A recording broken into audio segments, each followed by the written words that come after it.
بسم الله الرحمن الرحيم. ازيكم يا حبايبي؟ عاملين ايه؟ اتمنى تكونوا بخير وبصحة جيدة ان شاء الله، ودايما كده زايدين مش ناقصين باذن الله.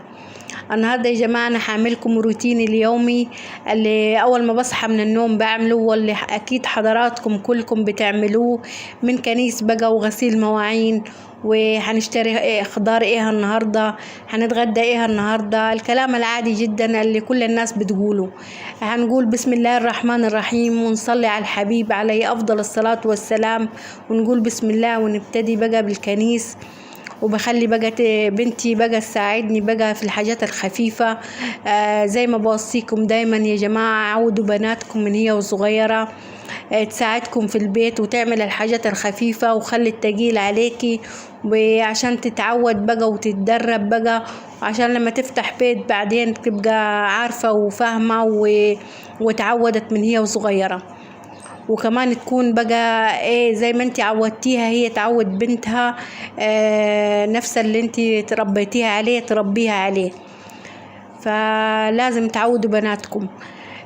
برتب بقى الأوض بقى بتاعتي، امسك كل اوضه كده وارتبها بقى، لقيت فرشها نظيف بقى اسيبه بقى اديله تنفيضه حلوه جدا واسيبه. واللي عايز يتغير بقى بغير له الملي بقى ولا فرش الكنب، والروتين العادي جدا اللي كل يوم بعمله.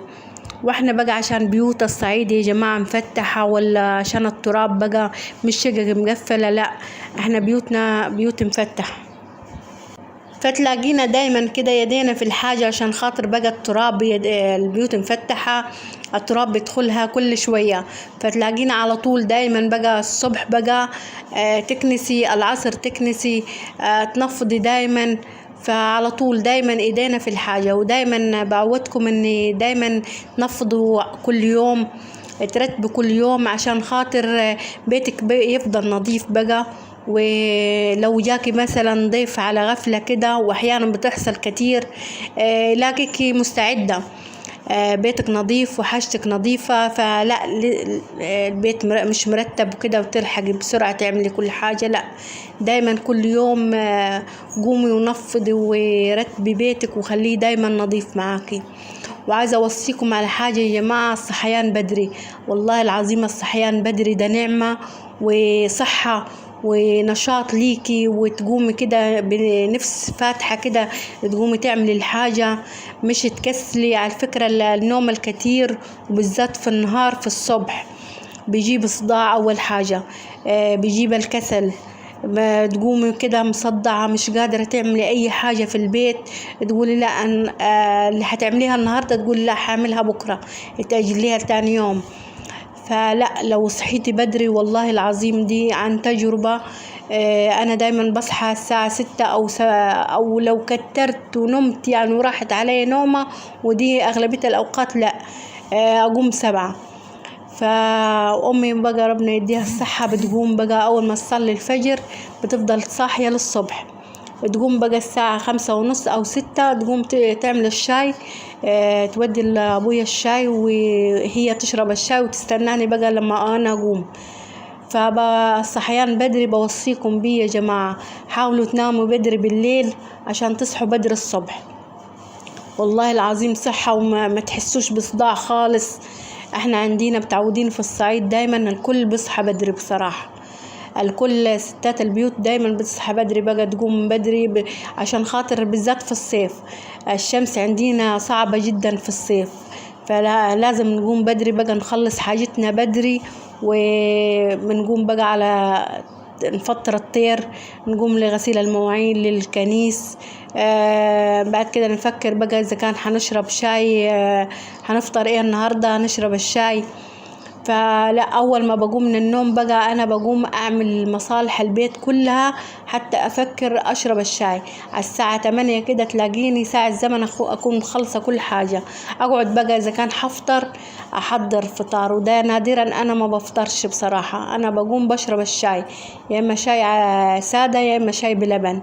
إنما الفطار لو لقيت حد بيفطر ممكن أقعد أفطر معاه، إنما أنا أقوم أحط لنفسي فطار لا، فبشرب الشاي بس اتعودت على كده.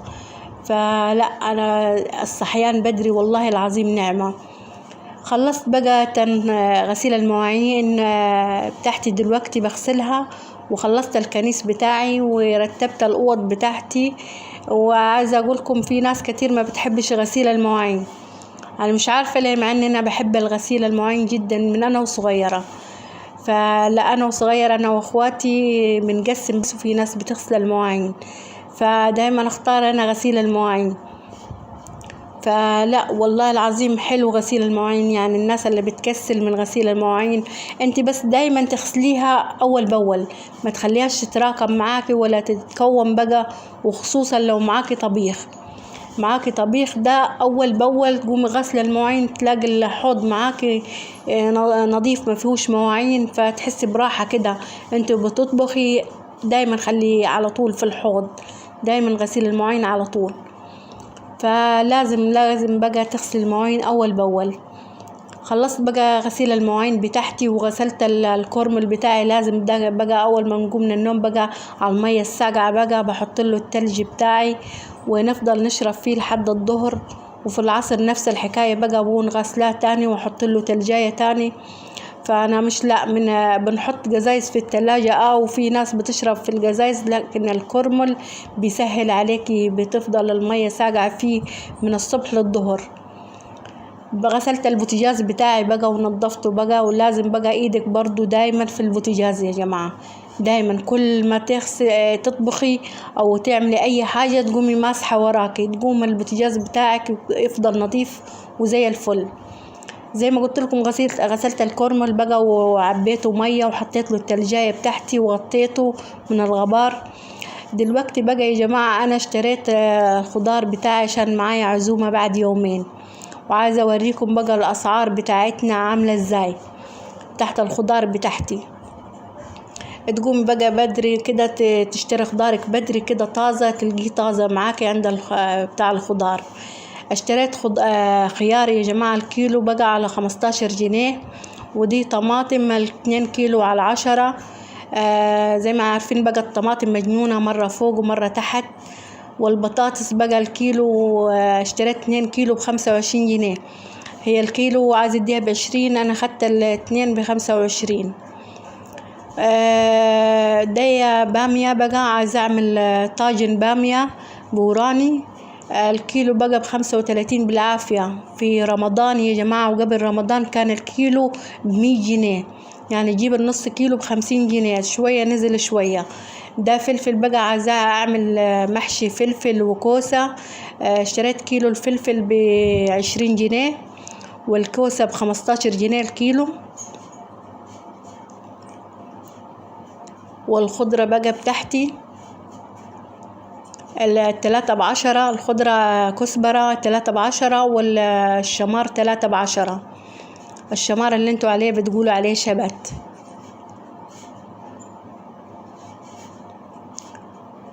وده بقى فلفل عايزة اعمله مخلل، الكيلو ب20 جنيه برضو. اشتريت بقى للعزومة بتاعتي بقى لازم الشعرية بقى، الرز بشعرية نعمله، واللسان العصفور بقى عصفور، الشوربة بقى. ومكرونة دي دايما بقى بشتريها، دايما تكون في البيت بتاعي. والرز بقى للمحشي بقى وللرز بالشعرية. والملح ده ضروري بقى، ملح وتوابل بقى. الليمون بقى لازم ضروري بقى للسلطات. اشتريت بقى النص كيلو ب7.5، الكيلو ب15 يعني. ودي التوابل بتاعتي بقى اكياس بقى لقيتها بقى عند العطار، 3 اكياس ب10.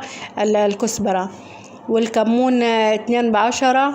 والفلفل بقى غالي بالعافية، خدت ال3 ب20. وانتوا عارفين بقى الفلفل الاسمر غالي. ودي بقى مرقة دجاج، لازم بقى بشتري علبة بقى بخليها في البيت عندي. لازم في كل اكلاتي بحط مكعب مرقة، بدي تطعيمة حلوة جدا للخضار بتاعي. ودلوقتي بقى هشيل الخضار بتاعي، هشيل بقى في التلاجة المحتاجة يتغسل هغسله، زي الطماطم والخيار، الحاجات المحتاجة تتغسل. وباقي المشتريات حشيلها بقى في المطبخ بتاعي. ودلوقتي بعد ما حشيل الخضار وجهزه هنعمل مع بعض مقارص حلوة جدا عملتها معاكم في القناة. معايا بقى كراتين بيض يا جماعة، عملتها من الكراتين البيض، عملتها معاكم قبل كده من كراتين الشيبسي والكاراتيه. ممكن تعمليها من الكتب برضو بتاعت الأولاد بعد ما يخلصوا مدارس، بس أنا ما بعملش بكتب المدارس يا جماعة، عشان بخلي الكتب كده. انتي لو معاكي كذا عيل في الدراسة، مثلا اللي في أولى بدي اللي بعده بيجي أولى بديله، في تانية برضو زي كده بورثوا بعض الكتب. فالكتب قيمة جميلة جدا، لازم تحتفظي بيها ما تهدريهاش، لا احتفظي بيها وورثيها لأولادك زي ما كانت أمي زمان بتعمل معانا. كانت أمي زمان كده لما احنا ندخل أولى، اللي بعدينا أخواتي اللي بعد كده بيورثوا الكتب بتاعتي، وفترة الأجازة كده يقروا فيها ويشوفوا بقى، يتعلموا منها قبل ما يدخلوا السنة اللي هيدرسوا فيها نفس الكتب. في حاجات بتتغير فيها من سنة لسنة، بس حاجات بسيطة مش بتتغير كل المنهج. فلا انتي الكتب كده اديها لولادك، وولادك ادوها للي بعدهم. وفي حاجات كتيرة ممكن تستخدميها للمقارص زي ما انتوا شايفين كده. انا استخدمت المرة دي كراتين البيض، كراتين البيض الملونة زي ما انتوا شايفين كده. انا جبت من التاجر، عندنا كده محل دكان كده، كنت موصياه على كراتين البيض واشتريتها منه. الكمية اللي انتوا شايفينها دي انا اشتريتها ب30 جنيه، كمية حلوة جدا. عملت لي مقارص يا جماعة، عملت لي حوالي 22 مقرصة ب30 جنيه. في المقارص عندنا سعرها ما بين 7 جنيه يا جماعة. المقرصة العادية مش الملونة اللي أنا هنعملها لكم النهاردة، هعملكم نوع عادي ونوع ملون. الملونة ب10 جنيه، فأنت لما تحسبيها كده 22 مقرصة في 10 جنيه، فهتعمل لك مبلغ كبير. لكن أنا اشتريت كراتين البيض ب30 جنيه وعملت المقارص في بيتي، وبكده وفرت من ميزانيتي حاجات كتيرة جدا ومبلغ كبير جدا. زي ما انتم شايفين كده كراتين البيض، جبت الطشت بتاعي الكبير، حطيت بقى فيه مية ونقعت الكراتين بتاعتي. لازم بقى تنقعيها يوم و2. هي كراتين البيض يا جماعة ما بتاخدش وقت ان تتنقع معاكي بكل سهولة وتتفرق معاكي بكل سهولة، عكس كراتين الشيبسي والكاراتيه. كراتين الشيبسي والكاراتيه لو تلاحظوا اني انا نقعتها الاول 4-5 أيام، وبعد كده ابتديت أفركها يوم بعد يوم. أفضل أفرك فيها كده حوالي 3 أيام، كل يوم أفرك شوية منها، وبعد كده دابت معايا وبقت زي الفل. إنما كراتين البيض بس نقعتها يوم، والتاني في اليوم الثالث أنا فركتها بقى وجهزتها، ولاني اعملها النهارده زي ما انتم شايفين كده.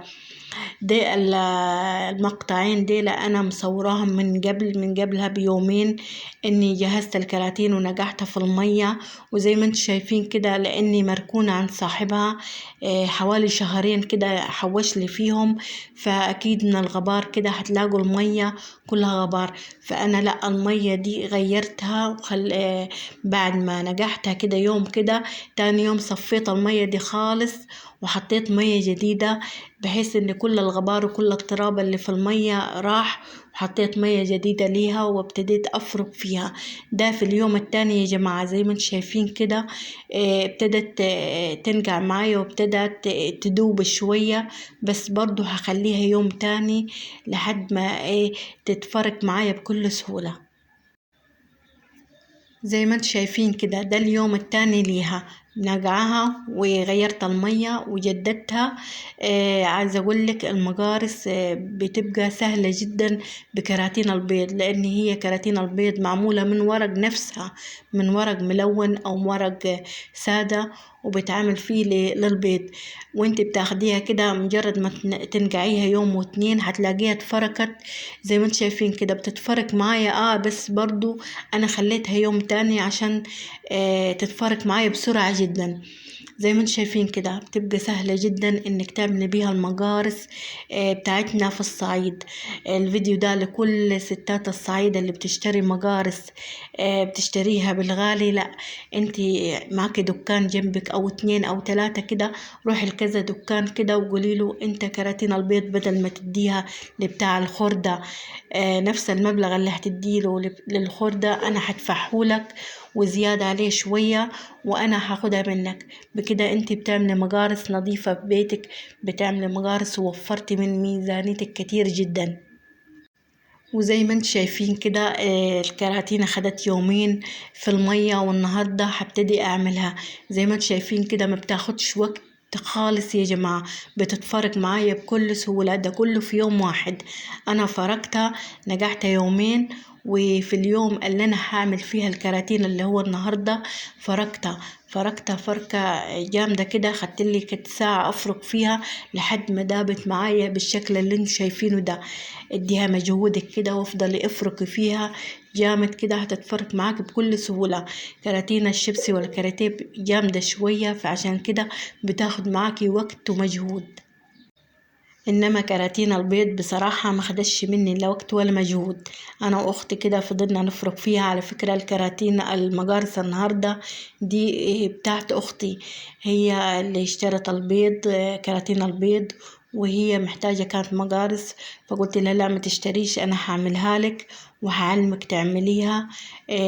كلمنا دكان جنبينا كده واشترينا الكمية اللي انتوا شايفينها دي، اللي عملت لي 22 مقرصة ب30 جنيه. كمية كراتين ب30 جنيه. وفرنا كده لو هتجيبي المقرصة الألوان ب10 جنيه، لو هتجيبي 20 واحدة يعني 200 جنيه. فأنتي وفرتي كده 170 جنيه لمجرد إنك نقعتيها في المية وفركتيها بإيديك وخلاص عملتيها في بيتك.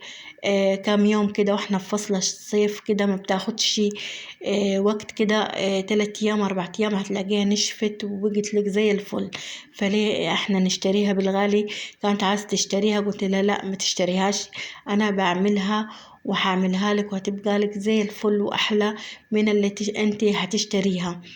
زي ما انتم شايفين كده، زي ما قلت لك عزلت كده الالوان لونه ازرق كده في الطشة الكبير عشان يعمل لي المقارص كده الملونة باللون الازرق وتبقى طعم شكلها حلو. وكمان عزلت اللون ابيض في طشة الصغير عشان يبقى معايا مقارص باللون الابيض ومقارص باللون الازرق، الالوان الحلوة. في كمان كراتين بيض بتبقى ليها لون موف، وكراتين بيض بتكون لونها احمر وبمبي. فانتي لو معاكي كده اعزل اللون الموف لوحده والاحمر لوحده والازرق لوحده، بكده انتي بقت معاكي مقارص ملونة وزي الفل. وبعد ما فركناها كويس جدا ونعمناها كويس جدا زي ما انتم شايفين كده، جبت المصفى بتاعتي وابتديت بقى اصفي كل المية اللي فيها. بس تحاولي ما تصفيش المية خالص، لازم تخليها كده مندية بالمية عشان المية دي المندية اللي فيها هي اللي نفرد بيها المقرصة وتتفرد معايا وتتشكل معايا بكل سهولة. فلازم كده ما تعصريهاش جامد من المية. في ناس بتعصرها كده بتحطها في شوال كبير كده او شكارة كبيرة كده وتحط كل الكراتين بميتها في الشكارة وكده، تفضل تدوسي كده برجلك بايديكي على الشكارة بحيث انك تنزلي كل المية اللي فيها. طريقة حلوة بس انا بشوف انك اصفيها بالمصفى زي ما انتم شايفين كده اسهل بكتير اني افضيها في شكارة واقعد اصفي بايديا او رجلي. لا، كده اسهل بكتير. ممكن برضو لو عنديكي الغربال بتاع الرملة ممكن برضو تعملي بيه تصفي بيه برضو هتتصفى معاكي وتبقى لك زي الفل. زي ما انت شايفين كده صفيتها معايا شكاير كده مخيطينها كده وفردتها على الأرضية. بعد ما سويت الأرضية تسويها كويس جدا، تفرد الشكاير كده وتفضلي تفردي في المقرصة زي ما انت شايفين كده وتحاولي تدوريها كويس جدا. تحاولي بقى تسويها كويس جدا زي ما انتم شايفين كده وتدوريها بحيث إني ما يكونش في حتة معوجة فيها كده أو كده، لا ساويها كويس جدا. وحاولي على قد ما تقدري كده ما ترهفيهاش جامد، تخليها كده وسط عشان المقرصة كده تبقى ماسكة نفسها لما تحطي عليها رغيف العيش الشمسي كده ما تتكسرش معاكي بكل سهولة، لا تبقى ماسكة نفسها كويس جدا زي ما انتم شايفين كده. بفردها كويس، وبعد كده بحاول اساويها، وكمان بعملها على الحرف كده حرف بسيط خالص بحيث ان تمسك لي العيش الشمسي لما يخمر ما ينزلش كده من المقرصة، لا يكون ماسك نفسه كده، والحرف ده يمسك لي الرغيف كده ما ينزلش هو وبخمر. فده مهم جدا يا جماعة. ودي أختي بقى اللي بتعمل المقرصة، علمتها هي أول مرة تعملها بصراحة، فعلمتها تعملها ازاي، وقلت لها لا المقارص بتاعتك كده انا هعملك اول 2 كده، وانتي بقى خدي التجربة كده وتعلميها عشان بعد كده تعمليها في بيتك كده انت وولادك، تعملوها كده، تحوشي كام كرتونة كده يكون معاكي، حتى يا جماعة لو كراتين بسيطة كده حوالي 5 6 كراتين كده، لو نقعتيهم كده هيعملوا لك مقرصة أو 2. اتعلمي فيهم بعد كده ابتدي جيبي كمية أكبر واعمليها. فابتدوا اعملوا في بيتكم الحاجة، ما تستسهلوش انكم تشتروا كل حاجة، لا اعمليها في بيتك، ووفري من ميزانيتك كتير جدا ومن فلوسك. الفلوس اللي هتحطيها في المقرصة لا انت استفادي منها انت وولادك وبيتك، جيبي حاجة مفيدة في بيتك، وانت يبقى كده عملتي بايديكي حاجة مفيدة للبيت. مشروع المقارص يا جماعة مشروع مربح جدا، عندنا في البلد عندنا كذا وحدة بتعمل مقارص وبتبيعها، بتروح بقى السواق وتبيع بكميات كبيرة. فمشروع حلو جدا. الدكاكين كلها اللي حواليها كده بتربط معاها، خليلي كراتين الشيبسي، خليلي كراتين البيض، وتحاسبهم بقى. فهي مكسبها حلو جدا، مش مكسب كبير للدرجة أن يكون مشروع كبير، لكن في حدود أن الست المصرية أو السعودية موجودة في بيتها كده بتعمل مشروع صغير على قدها، دخل فيه دخل لولادها. فده حلو جدا يا جماعة انك تعمليه وتبقى ليكي دخل كده، حتى لو بسيط كده يساعد في مصاريف البيت. وانتوا شايفين المعيشة اللي احنا عايشينها والحاجات كلها غالية. فابتدي اعملي مشروع حتى لو من المقارص، اعملي من اي حاجة في البيت اعمليها، هيكون مشروع حلو جدا ليكي ولولادك، ينفعك بعدين. فلا لو عندك إمكانية كده وتشتري من الدكاكين اللي جنبك، لا أنا نصيحة اعمليها، المشروع ده حلو جدا. ممكن تعملي مشروع الفطير الرقاق الناشف، مشروع إنك تزرعي في البيت حاجات كده وتبيعيها زي الجرجير زي الخضرة. ففي مشاريع كتيرة جدا تستغليها انت وموجودة في بيتك. تسعي الطيور كده وتبيع البيض من تحتها، او الطيور نفسها تبيعيها، وانتوا شايفين الطيور غالية جدا بالكيلو. فغالية جدا، لا اسعي في بيتك و اللي انت بتربيه في بيتك كده تبيعي منه. فمشروع حلو جدا، في مشاريع كتيرة جدا ممكن تستغليها ليك ولأولادك كده، تنفعك بدل ما انت قاعدة كده مش بتعملي حاجة وفي أوقات كتيرة فراغ معاكي، لا استغليها في مشاريع حلوة جدا يكون ليها دخل حلو جدا ينفعك انت وولادك. بصراحة في حاجات كتيرة جدا جدا ممكن تعمليها. خلصنا الكراتين الملونة ودلوقتي بنعمل السادة اللي انتوا شايفينها دي.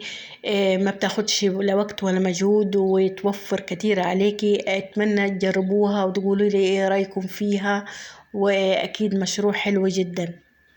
ب30 جنيه كراتين يا جماعة، عملولي 22 مقرصة، 15 ملونة، بتتباع ب10 جنيه الواحدة، يعني 150 جنيه. والباقي مش ملون، فوفرت كتير كتير جدا جدا من الميزانية. أتمنى تجربوها بإذن الله. دلوقتي هنعمل الغدا بقى. هنعمل النهاردة سندوتشات سوري على طريقتي أنا. حلوة جدا يا جماعة، تنفع غدا تنفع عشاء، خفيفة كده وحلوة مع حشوة جميلة جدا جدا جدا. أتمنى تجربوها بإذن الله. بتشتريها لولادك غالي جدا من برا، لا اعمليها في بيتك وانت ضامنة نظافتها ازاي وعملتيها ازاي وحطيت الحشوة اللي هم يحبوها. وكمان يا جماعة العجينة مش مستاهلة يا جماعة، عجينتها حلوة جدا وفي نفس الوقت مكوناتها اقتصادية جدا جدا. أتمنى تجربوها وتقولوا لي ايه رأيكم فيها، عشان هي حلوة جدا يا جماعة. أنا من حلاوتها بعملها على طول، دايما بطلبوها مني. سندوتشات يا جماعة تشبه الشاورما السوري بس طريقتي أنا هنعمل بقى السندوتشات في البيت من الألف للياء. هنعمل بقى بمقادير سهلة وبسيطة جدا. معايا يا جماعة كوبايتين دقيق ونص معلقة ملح ومية دافية للعجن. هنعجن بقى عجينة تكون ماسكة يا جماعة، ما فيهاش أي إضافات تانية، دوب بس مية وملح ودقيق، وهتطلع سندوتشات رهيبة وجميلة جدا. أتمنى تجربوها بمكونات سهلة وبسيطة وموجودة في كل بيت.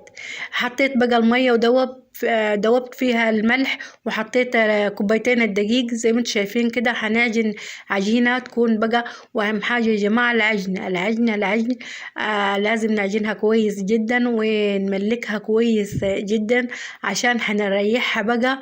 وبعد كده هنحطها ربع ساعة في التلاجة، وهنشوف دلوقتي الخلطة الجميلة جدا اللي هنحطها في التلاجة بيها. ابتديت بقى اعجن فيها يا جماعة، عجينة سهلة جدا 10 دقايق كده، ما تحتاجش يعني وقت عشان هي كوبايتين دقيق بس، مش عاملين كمية. فكوبايتين الدقيق دي هيعملوا لك 8 سندوتشات يا جماعة حلوين جدا. حلوة جدا العجينة، تعجنيها وسهلة جدا، والمكونات الحشوة بتاعتها سهلة جدا يا جماعة وحلوة جدا.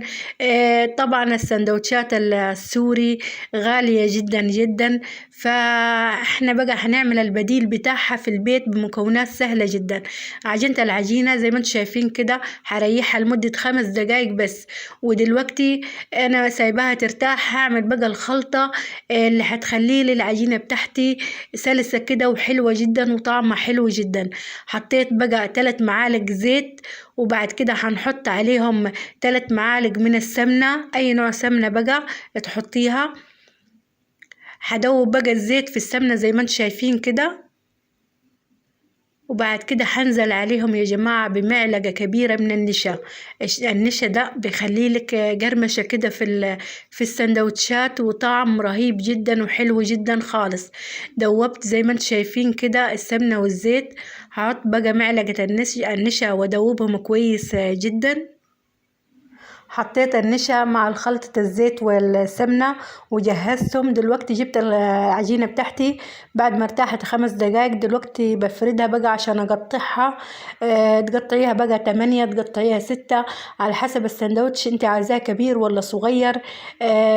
انا جابولي 8 سندوتشات يا جماعة زي ما انتم شايفين كده. بقطعهم بعد كده بكورهم بقى وافردهم دايرة واحطهم في الخلطة بتاعتي دي. الخلطة دي يا جماعة بحطها في التلاجة لمدة ربع ساعة. تخلي العجينة في التلاجة لمدة ربع ساعة عشان خاطر تمسك في الخلطة، تمسك في العجينة. وبعد كده لما تيجي تفرديها بكل سهولة زي ما انتم شايفين كده بالشكل اللي انتم شايفينه ده.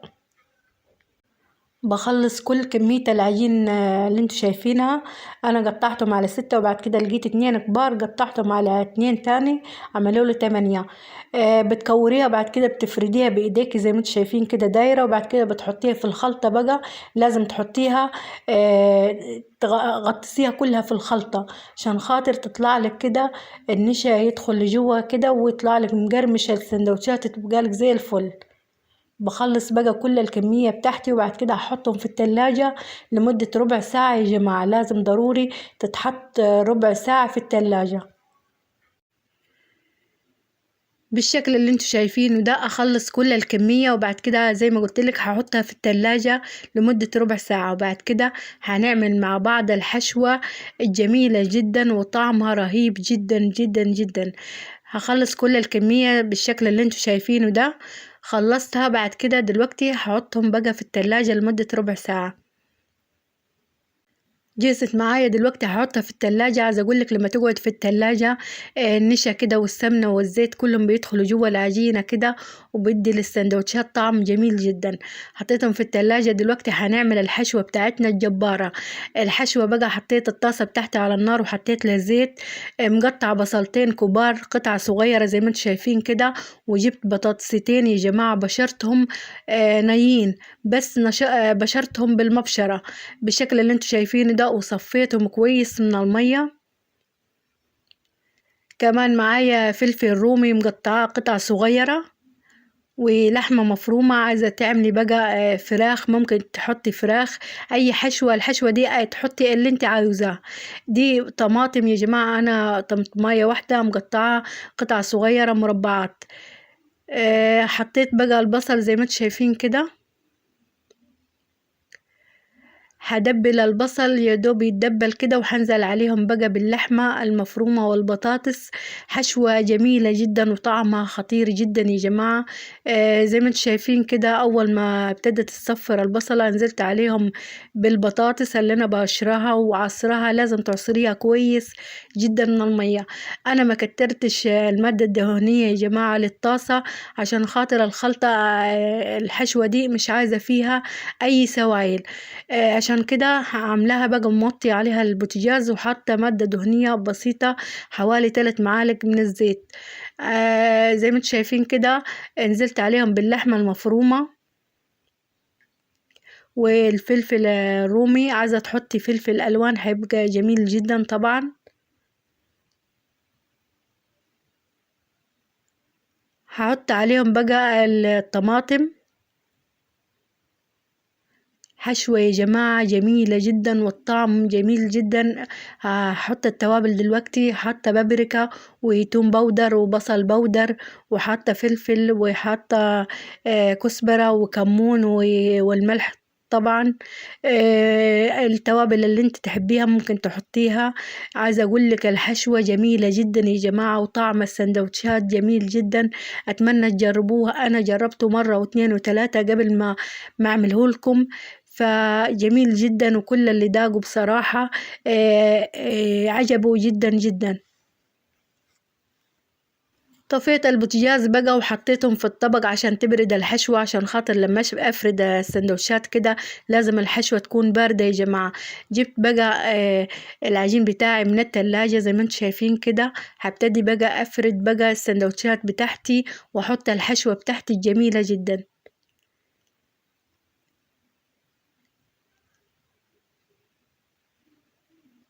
بعد ما ارتاح في التلاجة طبعا بكل سهولة بتفرد معاكي، وجميل جدا وبتفرد بسهل جدا يعني، وبتفرد بكل سهولة زي ما انتم شايفين كده. بتمشي لوحدها العجينة، مش انت اللي بتفرديها بصراحة. والطعم يا جماعة جميل جدا. اتمنى تجربوه والله العظيم، مش عشان انا اللي عاملاه، لا، انا لما بطلع لكم حاجة كده بكون مجرباها وبدوقها لكل اللي في البيت واخواتي لما يجوا. فعشان كده باخد رأي كذا حد حتى أطلعها ليكم. فلما بلقى الكل بيقول عليها حلوة وجميلة فبطلعها لكم عشان خاطر تجربوها. وبدل ما تشتري بقى سندوتشات الشاورما بمبلغ وقدره، لا، اعمليها في البيت بطريقة حلوة جدا هتديكي نفس النتيجة. ومقادير يعني سهلة وبسيطة وعلى كد اليد، ومش مكلفة خالص يا جماعة. فردتها زي ما انتم شايفين كده، وهبتدي بقى افرد السندوتشات والفها بقى رول زي ما انتم شايفين كده. تعمل معاكي تورق معاكي حلو جدا. العجينة حلوة ومرتاحة حلوة جدا يا جماعة، والنشا بديلها قرمشة حلوة جدا.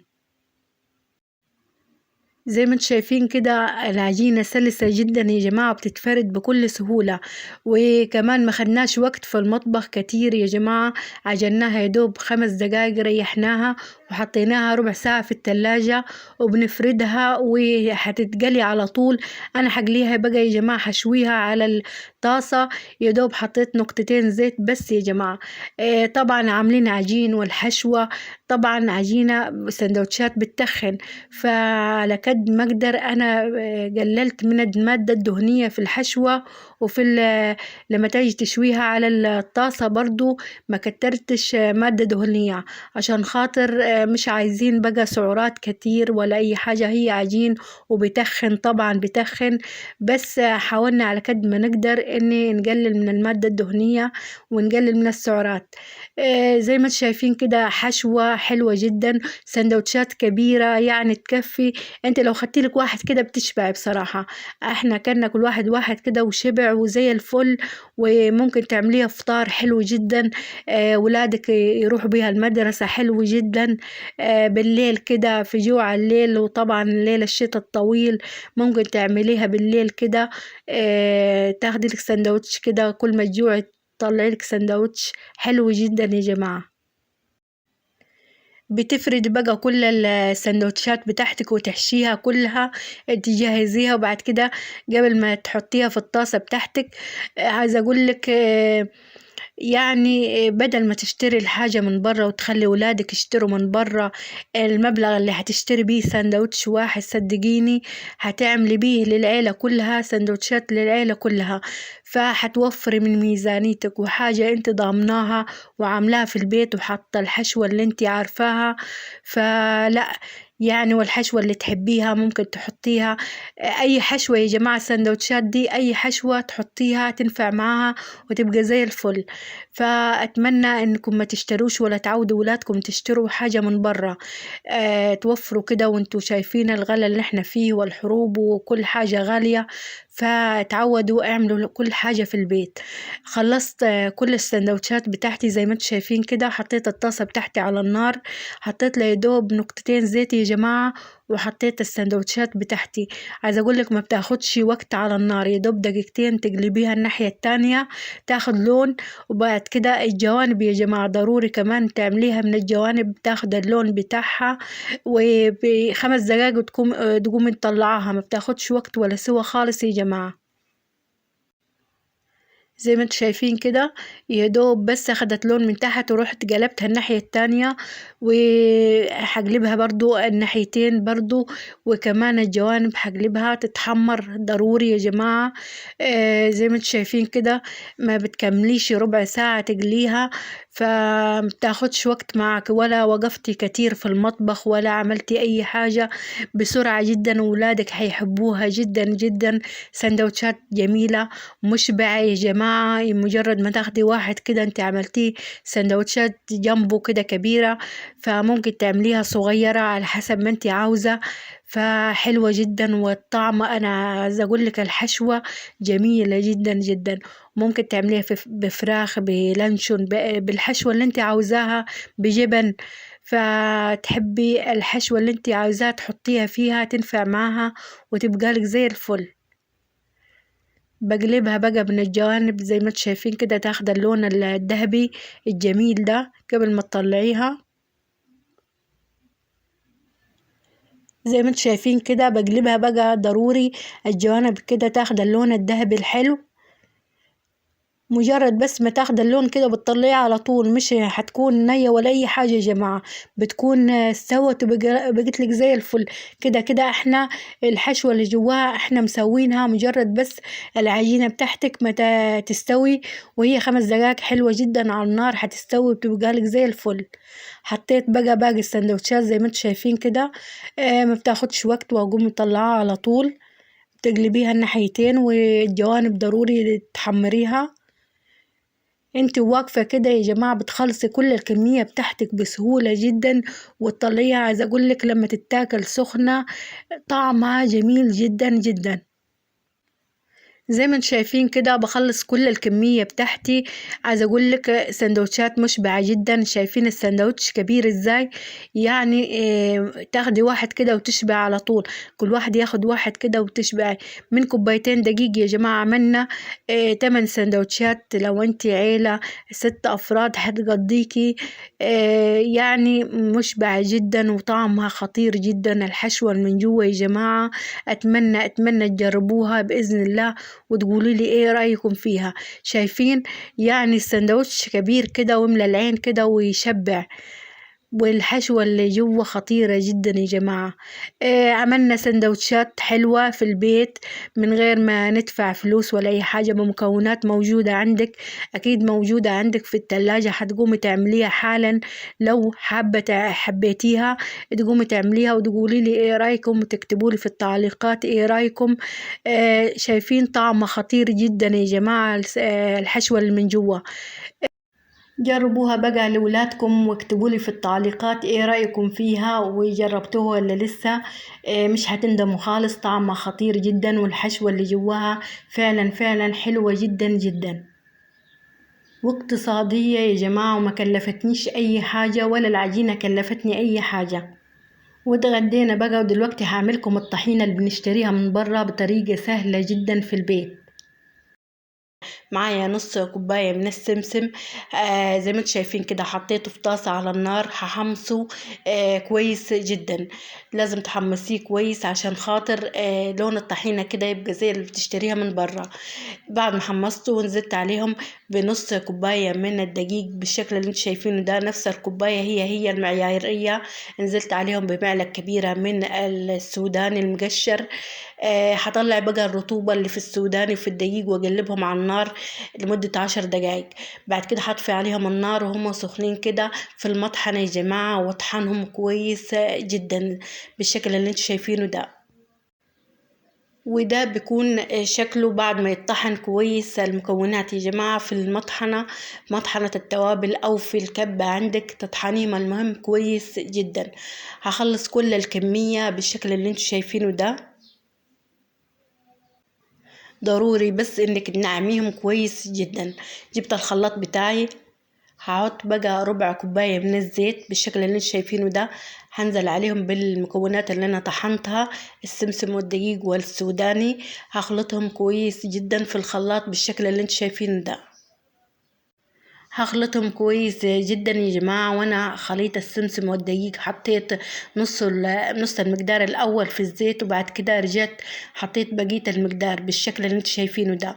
حطيت لهم بقى ربع معلقة صغيرة من الملح وارجع اخلطهم من تاني. افضلي بقى اخلطي فيهم مدة لا تقل عن 8 دقايق 10 دقايق يا جماعة، بحيث ان الخليط كده يبقى متماسك مع بعض ويتمزج الزيت والمكونات كويس جدا زي ما انتم شايفين كده بالشكل اللي انتم شايفينه ده. وانا شفت الخليط تخين شوية، رجعت حطيت معلقتين من الزيت بالشكل اللي انتم شايفينه ده ورجعت خلطتهم من تاني، ولقيت القوام مناسب ومظبوط وزي ما انتم شايفين كده زي الطحينة اللي بتشتروها من برا بالظبط.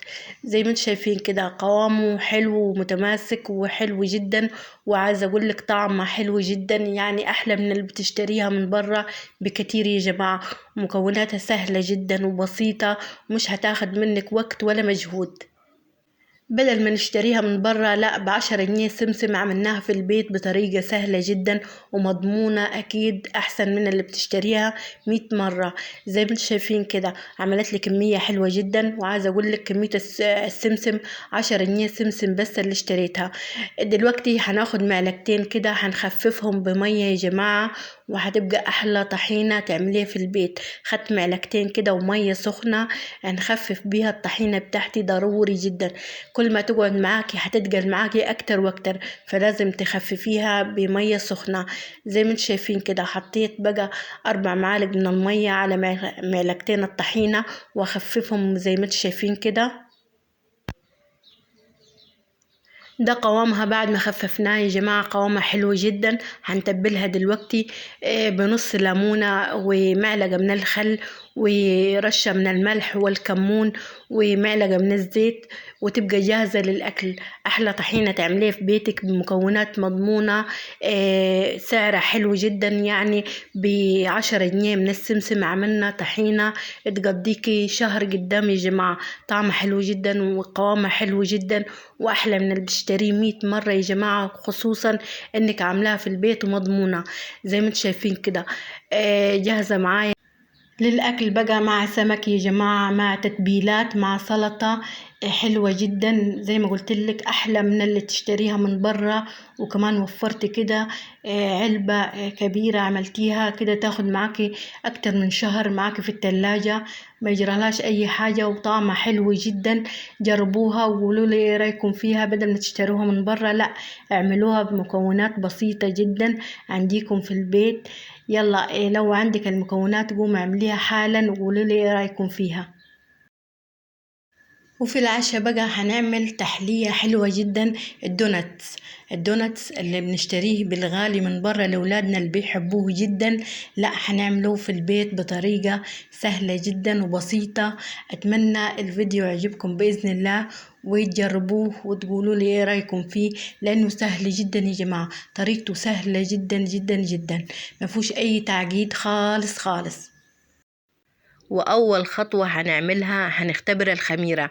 معايا كوباية من اللبن، حطيت نصها في البولة زي ما انتم شايفين كده، هحط عليها كيس من الخميرة الفورية، وعليهم معلقتين من السكر، وهغطيهم في حتة دافية كده هنختبر بيها الخميرة بتاعتنا، واغطيها واسيبها بقى 10 دقايق بالظبط. هتاج تلاقيها عملت فقاقيع كده على الوش، يبقى الخميرة بتاعتك نشطة وتستخدميها وانت مطمئنة. زي ما انت شايفين كده هحركها كويس، الخميرة والسكر ادوبهم. زودت اللبن شوية، يدوب نص كوباية حطيتها بس. هغطيها بقى في حتة دافية يا جماعة لحد ما الخميرة بقى تعمل فقاقيع معايا وتبقى معايا نشطة وزي الفل. وزي ما انتم شايفين كده الخميرة معايا نشطة وزي الفل، هنتعامل معاها واحنا مطمنين. معايا بيضتين بدرجة حرارة الغرفة، نص كوباية من الزبدة، ولازم الزبدة تكون دايبة. بقية اللبن هي كوباية اللي هستخدمها في المقدار. 3 كوبايات من الدقيق، والكوباية المعيارية تكون 1 لكل المكونات. معايا كيس خميرة هحطه على البيض زي ما انتم شايفين كده، ومعلقة الخل المهمة جدا يا جماعة في كل المخبوزات، بتخلي العجينة حلوة جدا. في الدقيق كده هحط نص معلقة من الملح بالشكل اللي انت شايفينه ده. ادوب الملح كده في الدقيق يختفي كده، وبعد كده احطه بقى على الخميرة. هنزل بقى على الدقيق بيضة بيضة لحد ما تختفي بيضة، احط التانية بالشكل اللي انت شايفينه ده.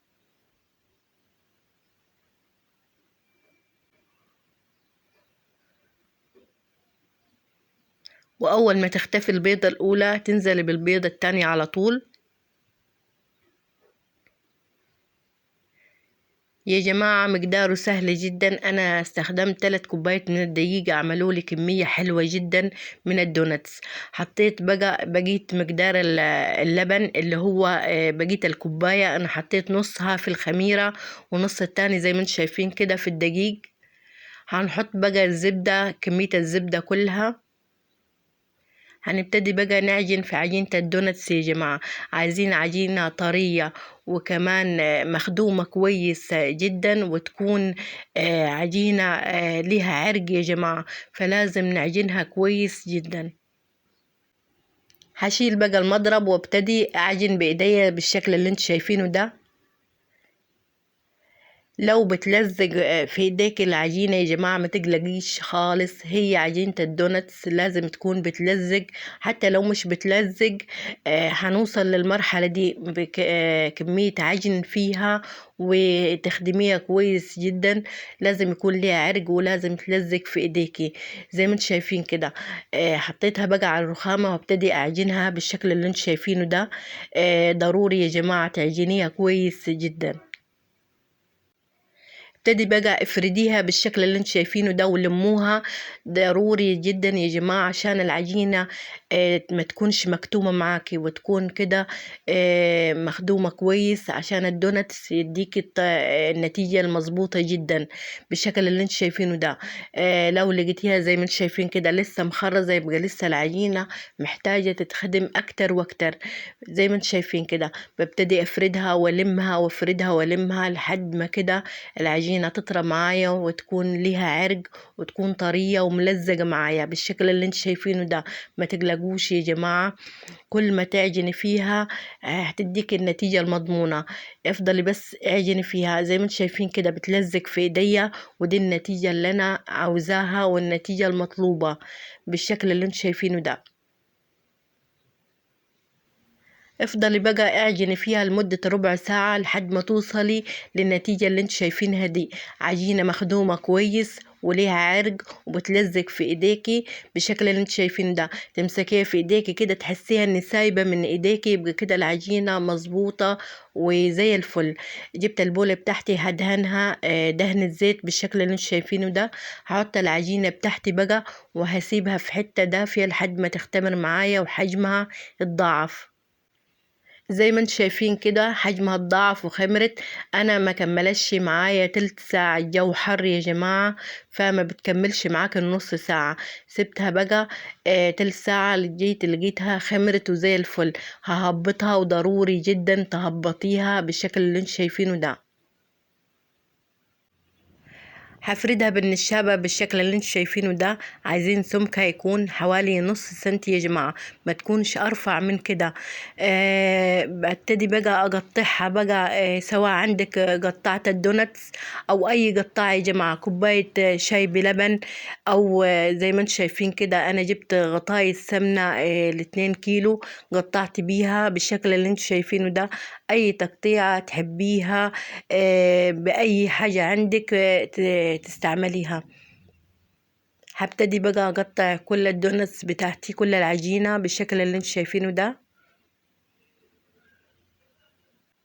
بخلص بقى كل العجينة بتاعتي بقطعها بالشكل اللي انت شايفينه ده. بلم بقى العجين بتاعي. تحاولي تلميه بالراحة يا جماعة، ما تعجنهوش، يدوب تلميه كده وتحطيه في البولة بتاعتك لحد ما نفرده من تاني. وعشان نخرمها في النص وتبقى زي الدوناتس اللي احنا بنشتريه، جبت غطاية جزازة مية بالشكل اللي انت شايفينه ده عشان اخرمها في النص.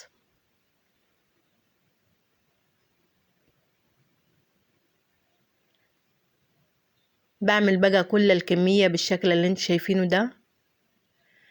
جبت بقى ورق زبدة عشان احط في عليها الدوناتس. بقطعه كده يا جماعة مربعات صغيرة على كد الدوناتس بتاعي. في التحمير بقى بينفع جدا ورق الزبدة يا جماعة.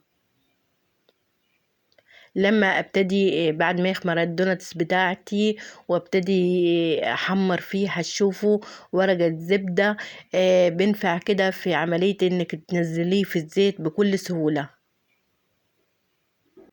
عجينة الدوناتس عجينة هشة جدا يا جماعة، لازم نتعامل معاها بحرص شديد جدا جدا. نشيلها بالراحة كده على ورق الزبدة،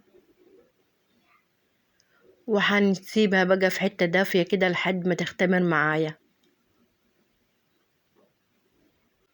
شلت بقى الكمية الأولى اللي أنا فردتها. هنفرد بقى العجينة اللي احنا لميناها، نفردها من تاني بالشكل اللي انت شايفينه ده.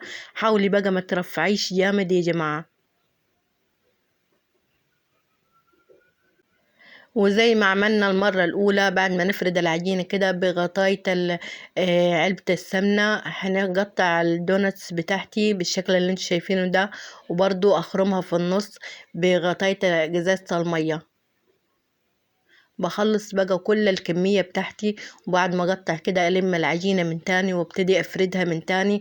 بخلص بقى الكمية بتاعتي بالشكل اللي انت شايفينه ده، واسيب بقى الدوناتس بتاعي يخمر. ما بكملش ربع ساعة يا جماعة وبتلاقيه خمر وبقالك زي الفل. بعد ما بقطع بلم العجينة يا جماعة بحرص شديد جدا. عجينة الدونتس لازم تتعامل معاها بحرص، بتلميها كده وما تعجنيهاش في ايديك، يا دوب تلميها لمان كده وشيليها. خلصت كل الكمية بالشكل اللي انتوا شايفينه ده. هسيبها بقى ما بكملش ربع ساعة وتلاقيه خمر وزي الفل.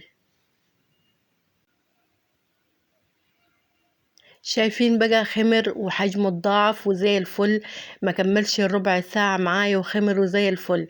دلوقتي بقى جاهز معايا عشان نحمره في الزيت. لو عايزة تدخليه في الفرن عادي جدا تدخليه في الفرن.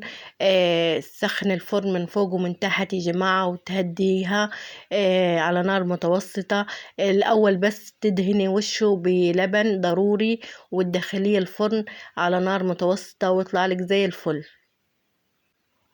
حطيت الطاسة بتاعتي على النار بالشكل اللي انتوا شايفينه ده وحطيت لها زيت. هديت النار يا جماعة، لازم تهديها كويس جدا. نزلت بقى بالدونتس بتاعتي بالورق الزبدة يا جماعة. بورق الزبدة تدخليه كده في الطاسة عشان اول ما يبتدي يحمر من تحت كده تطلعي ورق الزبدة بكل سهولة كده من الطاسة. عايزة اقولك عجينة الدونتس بعد ما تخمر بتكون هشة جدا، فلازم نتعامل معاها بحرص شديد جدا. فورق الزبدة بيساعد معاكي ان تدخليه في الطاسة وحافظ على قوامه كده من غير ما يحصل له اي حاجة. عشان كده انا حطيته على ورق الزبدة يا جماعة. زي ما انتم شايفين كده بسيبه يحمر من تحت وابتدي بقى اطلع ورق الزبدة بتاعي واقلبه الناحية التانية كده فيطلع معاك الدونتس سليم وزي الفل. بيساعد يا جماعة ورق الزبدة ان يحافظ على قوام الدونتس، ما يتلخبطش معاك عشان العجينة هشة وخمورها مظبوط، وتتعامل معاها بحرص شديد جدا. زي ما انتم شايفين كده ما بكملش دقيقتين واحنا مهدين النار عليه عشان يستوي من جوه. هو ما بيكملش الدقيقتين يا جماعة، دقيقة دقيقة ونص كده وتطلعيه وتخلص الكمية كلها بالشكل اللي انتم شايفينه ده. عايزة أقولك هو سهل جدا وعجينته سهلة جدا، والمقادير يا جماعة مش مكلفة بتكلفة إنك تشتريه من برا. بالعكس انت هتوفري كتير جدا وولادك بيحبوه، فليه تشتريه من برا لما ممكن مقدار زي اللي أنا عملته ده 3 كوبايات دقيق عملولي كمية حلوة جدا. لو حسبتيها لا أوفر في البيت بكتير جدا جدا يا جماعة. فاعملوه لولادكم يا جماعة، بتعمليه كده في نظافة كده في بيتك بمكونات حلوة. هيطلع أطعم بكتير من اللي انت بتشتريه من برا يا جماعة، لأن انت عاملة المكونات كده وحاطة بزيادة ولعبتي كده في التزيين براحتك باللي انت بتحبيه وولادك بيحبوه. فلا في البيت أضمن وأحسن وأوفر بكتير جدا جدا. وضروري تخليه على نار هادية يا جماعة عشان يستوي من جوه ويطلع لك هش جدا جدا. بخلص كل الكمية بالشكل اللي انت شايفينه ده، محمر وجميل جدا زي اللي بتشتريه من برا بالظبط. ما بياخدش منك لا وقت ولا مجهود يا جماعة.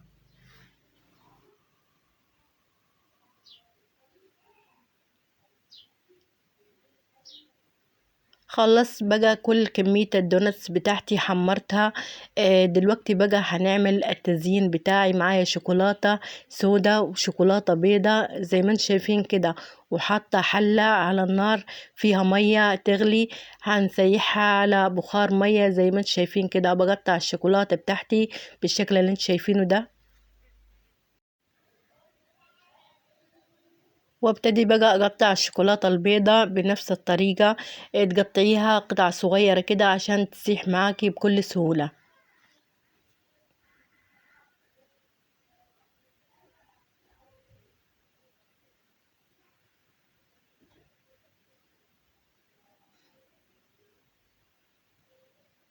بعد بقى ما اخلص تقطيعها المية بتاعتي غلت على النار، هبتدي بقى اسيح الشوكولاتة بتاعتي على بخار المية.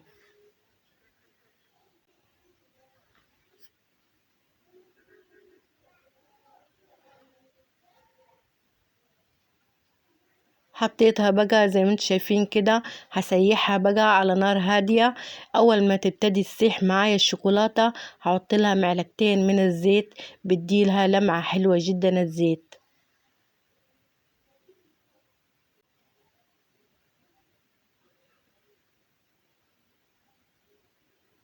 زي ما انتم شايفين كده اول ما بتبتدي تسيح معاكي بقى حطي معلقتين الزيت يا جماعة.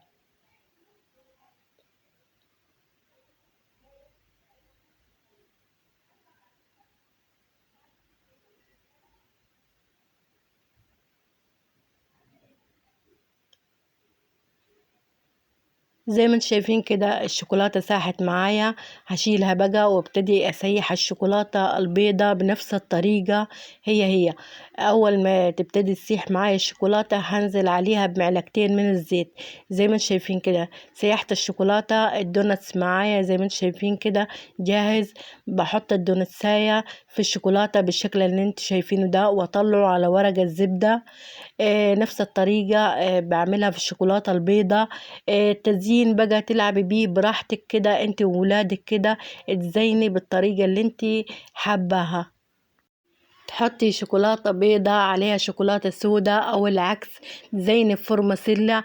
أو ممكن تعملي الدونتساية كده زي القرص الطرية متخرمياش في النص. تحشيها بقى كاستر، تحشيها كريم شانتيه، تحشيها الحشوات اللي انت تحبيها. التزيين يا جماعة اللي انت حاباه واللي انت بتحبيه انت وولادك تزيني بيه. زي ما انتم شايفين كده انا بحط شوكولاته سودا وبعد كده بحط عليها كده خطوط بالشوكولاته البيضة، برش فوقيها فورماسيلا. الكميه اللي انا حباها بحطها في الشوكولاته بالشكل اللي انتم شايفينه ده. بتقعدي بقى انت وولادك كده وتقعدوا تزينوا في الدونتس. هم طبعا بيحبوه جدا جدا وبيحبوا يشتروه من برا. لا هيلقوكي عاملاه في البيت هيفرحوا جدا جدا. وكمان يا جماعة هيطلعوا اشكال حلوة جدا من التزيين لما تشاركوهم كده معاكم ان يزينوا كده بالطريقة اللي هم بيحبوها. هخلص بقى كل كمية الدوناتس بالشكل اللي انت شايفينه ده وازينها. وبعد كده هحطها بقى في التلاجة. ضروري تحطيها كده في التلاجة تلت ساعة نص ساعة كده لحد الشوكولاتة ما تمسك كده في الدوناتس وتبقى مظبوطة كده وماسكة نفسها. زي ما انتم شايفين كده بخلص كل الكمية ودلوقتي هحطها في التلاجة بقى عشان تمسك معايا الشوكولاتة.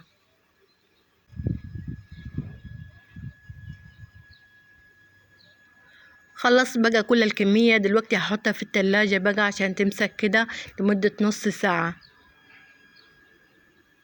وزي ما انتم شايفين كده طلعتها من التلاجة مسكت الشوكولاتة كده على الدونتس بالشكل اللي انتم شايفينه ده. بحطها بقى في الطبق اللي انا هقدمه فيه بالشكل اللي انتم شايفينه ده. من 3 كوبايات دقيق يا جماعة عملت 18 قطعة دونتس. لو تحسبيها كده أوفر بكتير جدا من إن انت بتشتريه من برا. لا أوفر وأضمن وأحسن وأطعم اللي انت هتعمليه في البيت. زي ما انتم شايفين كده كمية حلوة جدا ولادك هيحبوه وطعمه حلو جدا. هشوف دلوقتي من جوا هش جدا يا جماعة والعجينة مظبوطة وحلوة جدا. فليه بقى تشتريه من برا لما ممكن تعمليه على حسب امكانياتك انت يا جماعة. اللي انت متوفر عندك تعمليه بالطريقة اللي انت حباها. عايزة اقولك طري من برا زي ما انتم شايفين كده وهش من جوا ومظبوط على الشعرة. اتمنى الفيديو يعجبكم واتمنى تكتبولي في التعليقات تعليقاتكم الجميلة اللي بتسعدني دايما دايما، واشتراككم كله على راسي من فوق. واتمنى الفيديوهات القادمة تحوز اعجابكم بإذن الله. أسيبكم بقى في رعاية الله وأشوفكم على خير في فيديو قادم بإذن الله. والسلام عليكم ورحمة الله وبركاته.